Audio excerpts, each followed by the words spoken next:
Welcome everyone, my name is Carolina and today I'm here with Stacy Slowinski. What's your role in the Tinton Falls history? I chair the Tinton Falls Historic Preservation Commission, and I also am involved with a nonprofit called the Friends of the Crawford House. And the Historic Commission and the Crawford House together work to promote and preserve the history of our town. What's the coolest or most surprising thing you've learned about our town's history? I have a coolest and I have a most surprising, but they're linked, so I'm going to tell you both. The coolest thing, I think, is that our town was first founded way back in the 1600s, and the reason that people settled here was our waterfall, because they knew they could use that waterfall for power. And what they built there was an ironworks, which that's what surprised me. I expected a grist mill, but I did not expect an ironworks, and I think that's pretty cool. So they were making iron here in the 1600s. Then the surprising thing to me that's affiliated with that is that the guy who built the ironworks, this guy named Lewis Morris, he came here, he made a bunch of money in Barbados on a sugar plantation where he used African slave labor. And when he came here and got involved with the ironworks, he knew he needed labor here, so he brought labor up from Barbados. So there was a large slave population in Tinton Falls very early on, which surprised me very much. What did our town look like 100 years ago? Were there cars, schools, or fun places to go? Well, I thought the easiest way to answer that question would be to show you a quick picture that this is what our town looked like 100 years ago.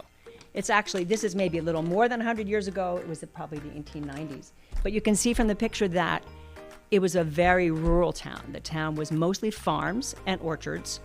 And there was, I don't know if you'd say there were very many fun places to go. Probably students your age at that time were working pretty hard on their family's farm. Have any big events like battles, natural disasters, or important meetings happened here? Battles, yes. There were 3 battles here, actually, that we know of during the Revolution. We have newspaper accounts from the time that talk about 3 different raids on Tinton Falls. You see there were local rebels in this area, and they were storing weapons and arms at the grist mill, which is the building that is now, you would now know as MJ's Restaurant. But they stored weapons there, and the British weren't very happy about it. So there was some conflict there, and there was one report that the town was pretty much burned to the ground at that point in time. So the second piece of the puzzle is big events. And I'm going to give you an answer here that's probably going to seem a little bit weird. But the single thing that happened that had the most effect on the future of our town was the construction of the Garden State Parkway. And I knew you'd think that was weird. But at the time, this is the parkway that went through Monmouth County was built in 1954. And before that time, access to Monmouth County and to the shore was really difficult. There were some roads, but they were small.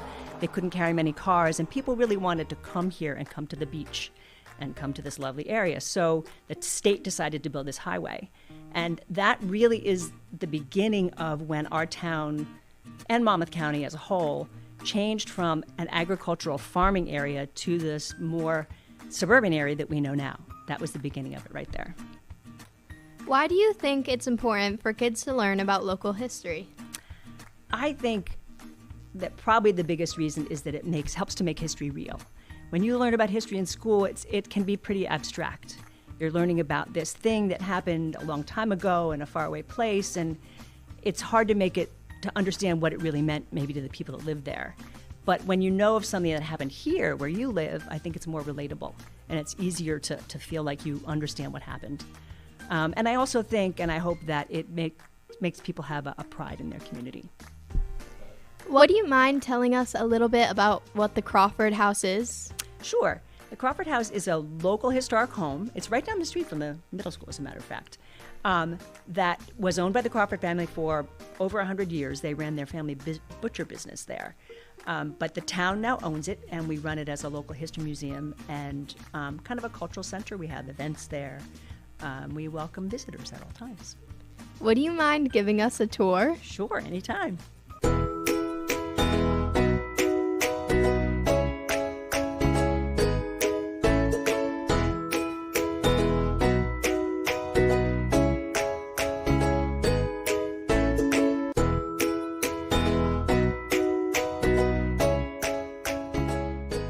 were 3 generations of the Crawford family that were butchers on this property. They ran their business for almost 100 years. This is the foundation of where their butcher shop was. We have a drawing inside the house that talks about what happened where, but essentially this is where they ran. They would slaughter pigs and cattle, and then they would sell the meat because there was no grocery store to go to back in the day. If you wanted meat, you needed to come here and bring your cow and get it. We have a community garden at the Crawford house. Most of it is individual residents that have plots and they come and they grow their own vegetables. But we do have an area in here that is dedicated to the Crawford house. And we have volunteers that grow vegetables. And we sell them at a farm stand on the porch of the house every Saturday in the summertime.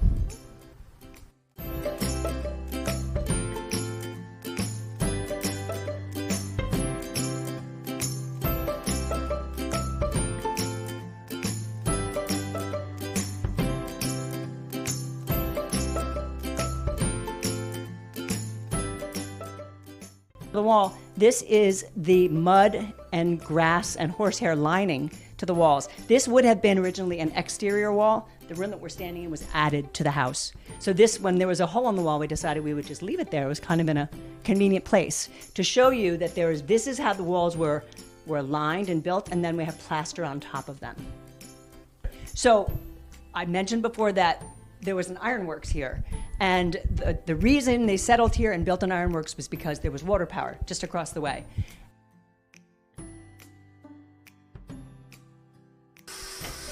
This is a model that shows how the water power would have worked at the ironworks.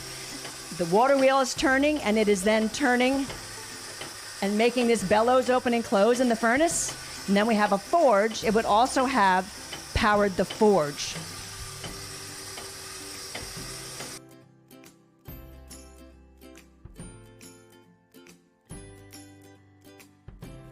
This is a room where we have memorabilia from the Crawford family, and we have some of the knives that they used at their butcher shop.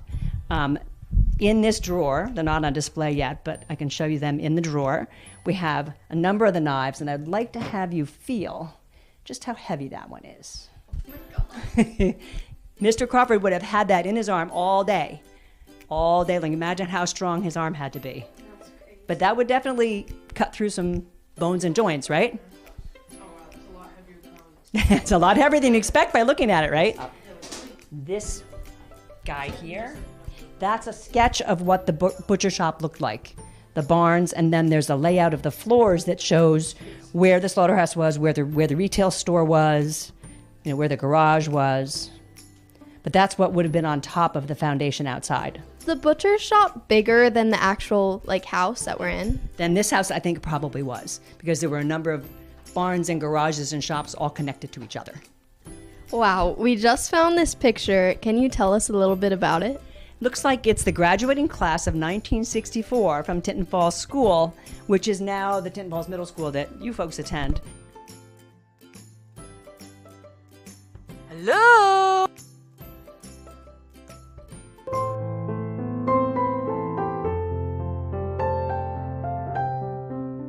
Cool thing about this piano is that it's called a changeable pitch piano, which is very rare. It's not very valuable because nobody really wants them anymore.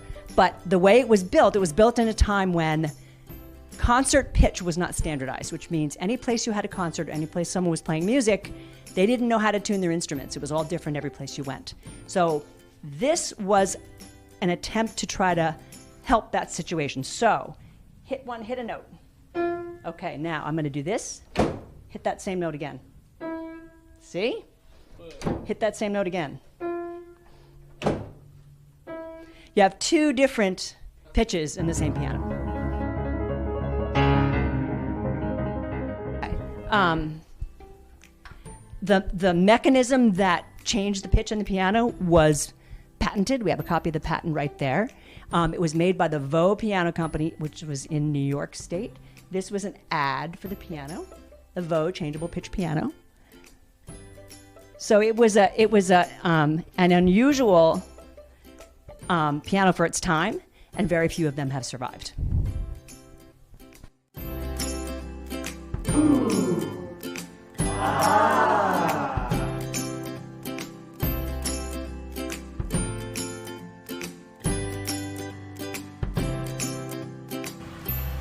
Thanks so much for coming to the Crawford House today, guys. Come back and see us again anytime. Check social media for when we're having events, or come buy some tomatoes from our farm stand Saturday mornings in the summertime. Thank you.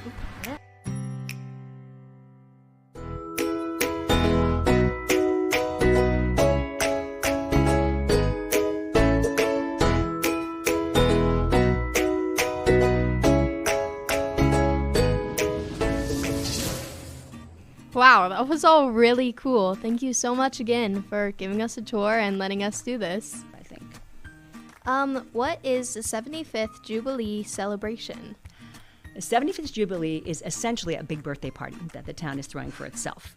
The 1950 is 75 years ago, and that was the time when Tinton Falls was formed as our modern entity that we know today. We were obviously, the town was founded way back in the 1600s, but we were part then of a big township called Shrewsbury Township. And over time, Shrewsbury Township got smaller and smaller because a lot of towns broke away and made their own town.